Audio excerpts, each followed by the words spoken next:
الرحمن أما بعد فيا أيها الناس اتقوا الله حق تقاته ولا تموتن إلا وأنتم مسلمون.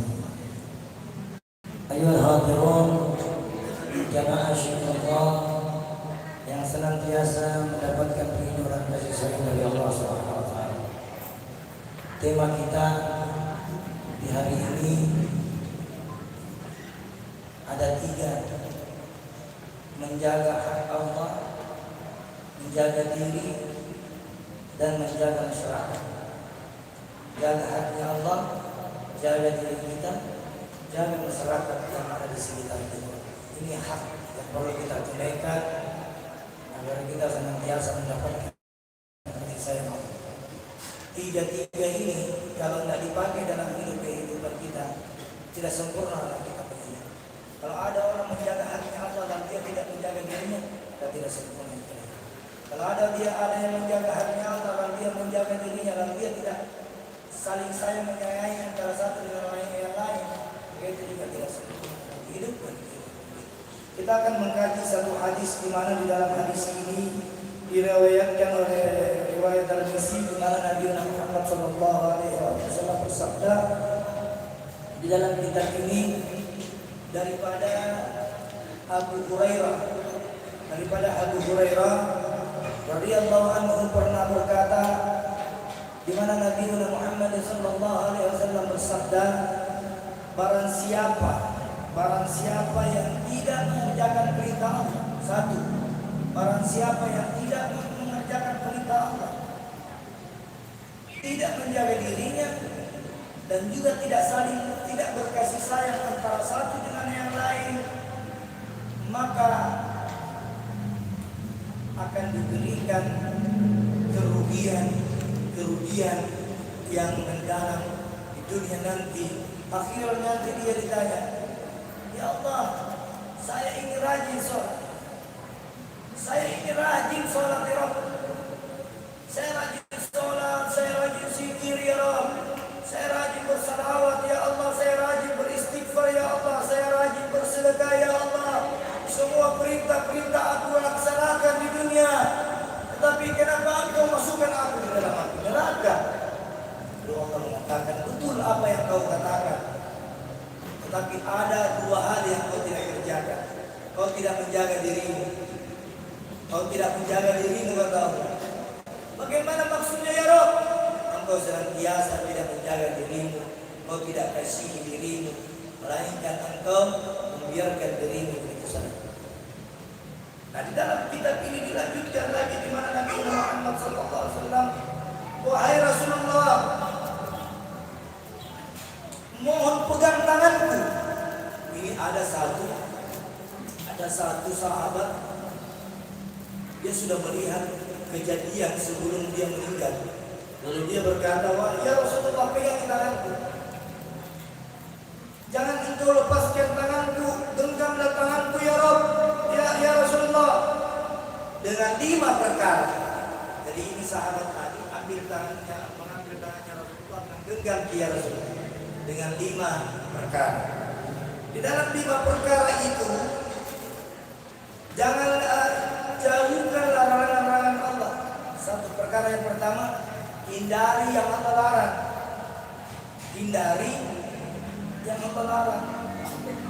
Apa yang Allah larang tentu kita sudah tahu semua. Yang Allah larang itu jauhkan semua minuman keras, pokoknya semua yang tidak baik jauhi, itu kata Allah. Semua yang tidak baik jauhi. Itu perkara pertama. Terus, niscaya kamu akan menjadi orang yang paling beribadah.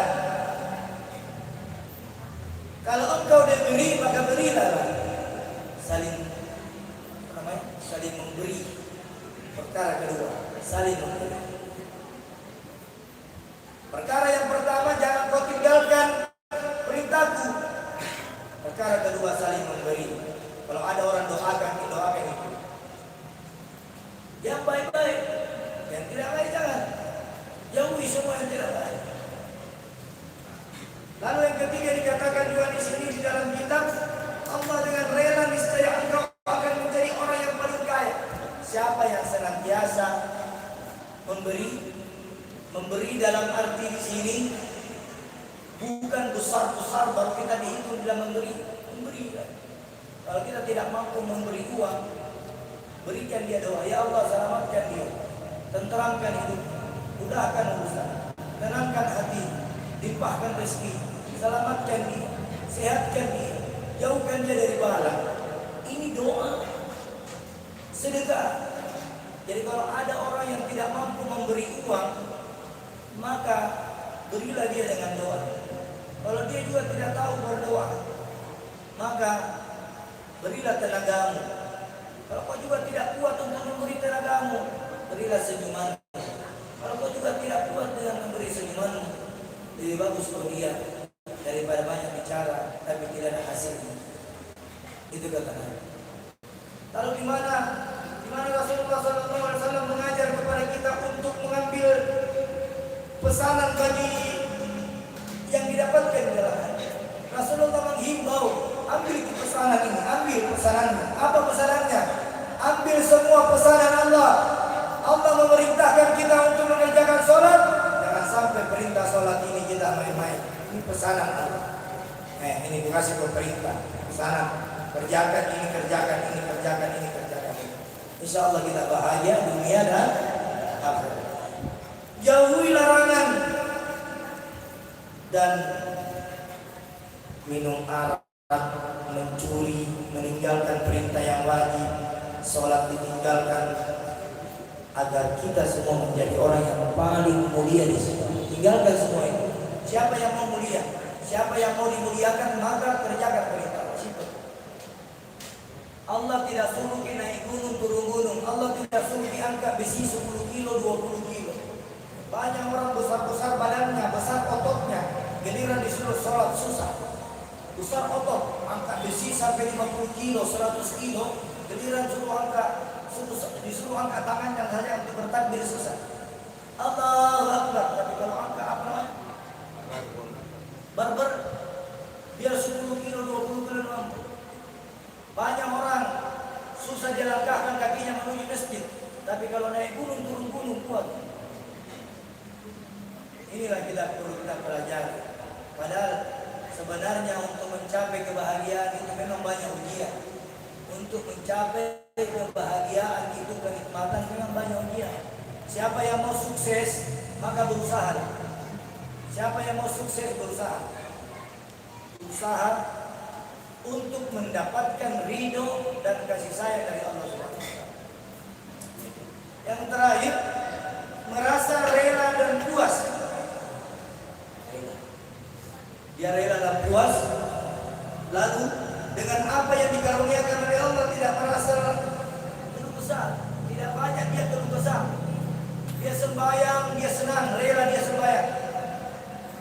Dia mengerjakan perintah Allah dengan ikhlas, dengan khusyuk, dengan rela, dengan nyaman, dengan nikmat, tanpa ada rasa capek, tanpa ada rasa jenuh, tanpa ada rasa gelisah. Di dalam sanubarinya, semua perintah-perintah Allah, solat-solatnya, yang wajib ataupun yang sunnah, dia kerjakan dengan ikhlas karena Allah Jalla Jalla.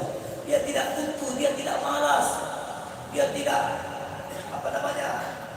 senantiasa bersemangat untuk mengerjakan perintah Allah. Masya Allah. Inilah kenikmatan, nikmat itu beribadah. Kalau kita bawa nikmat itu ibadah, insya Allah tenang. Kalau ada orang di antara kita ini yang senantiasa menjaga sholatnya, tiba-tiba terlambat, itu hatinya ketiadaan. Kalau hatinya, ya Allah jaga hatiku ya Allah, tenteramkan hatiku ya Allah.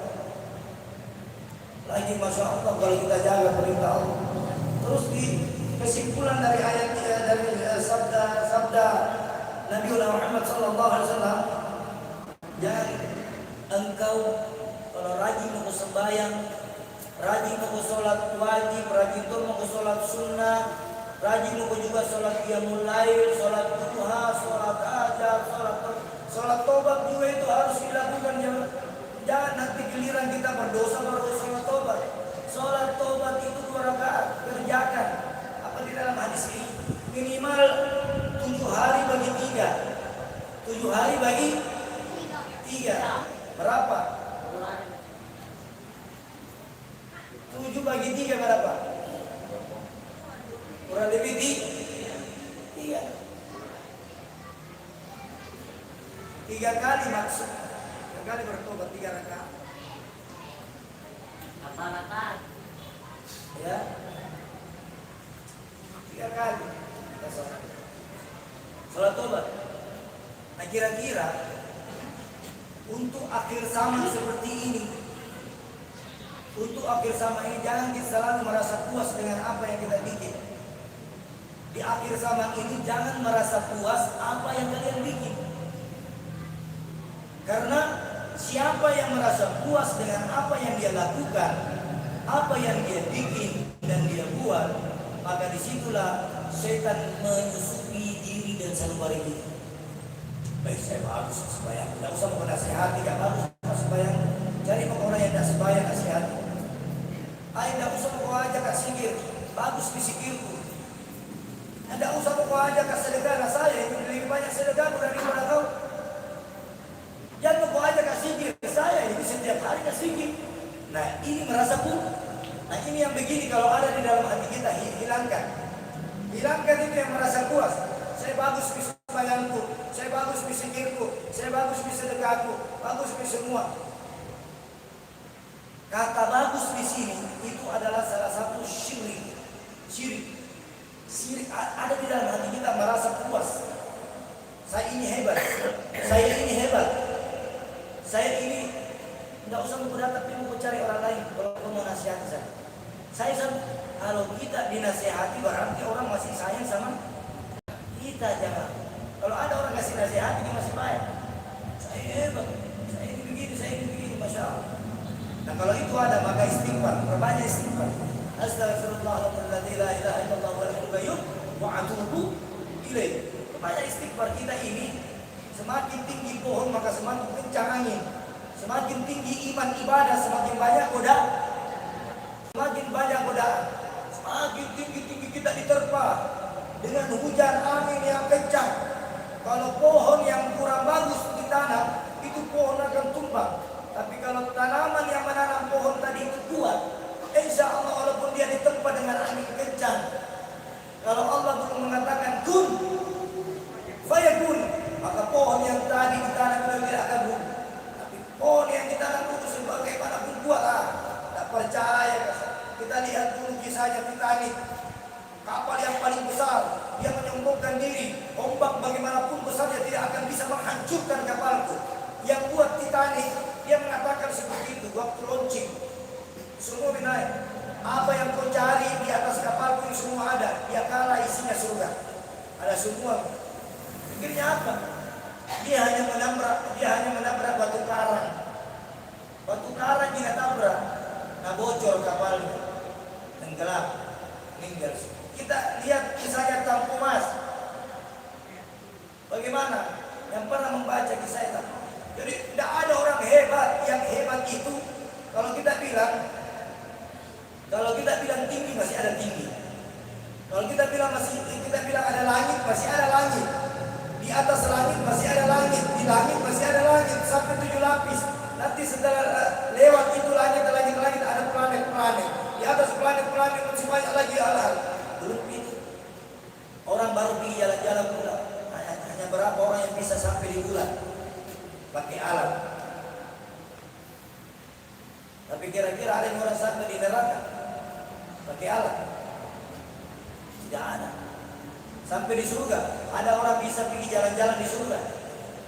Dia bikin pesawat canggih, dia kasih transit pesawatnya di depan pintu surga. Saya ini penghuni mau lihat dulu isinya surga. Kalau bagus bisa panggil ke anak masuk.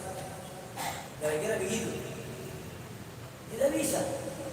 Tidak ada hal-hal yang hebat yang kita bikin. Sehebat-hebatnya otak manusia, maka masih ada yang membuat otak manusia, yaitu Allah Subhanahu wa Ta'ala.